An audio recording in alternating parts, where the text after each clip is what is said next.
Face-to-face nga kalihukan sa kabataan uban sa Talisay City Police.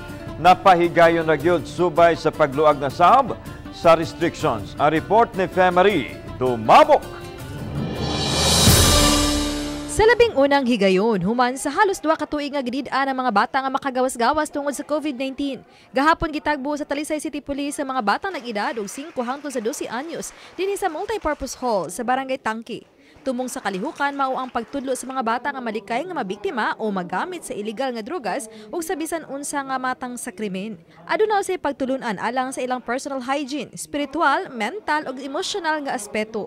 Giabagan ng kalihukan sa City Advisory Council ug sa mga negosyante nga gitawag og RTC Cares. Nagsugod ta dinhi sa Tangke, then i-continue na to sa uban nga mga barangays. Ang atos ang gitagaan o pagtagad ang mga seniors kaysa atong makita dako sa role ang mga seniors through sa ilang experience nga makatabang. Included na ang senior citizen, atong nakita, balikon ako, kung kinsay nang hinanlan, mo'y atong tabangan. So, di raman bata ang nanghinanlan. Gihangop kini sa mga bata nga daw susama kini sa dry run alang sa limited face-to-face classes. Indot kaayo, kanang makakita ko sa akong mga classmates balik. Ganahan ko magkuan na, bag face-to-face na, may nga nakaayo. Salamat na lang. Gawas sa pagkaon, may mga duwaan nga gihatag samtang gisayawan usab sila sa ilang mga ati ug kuya.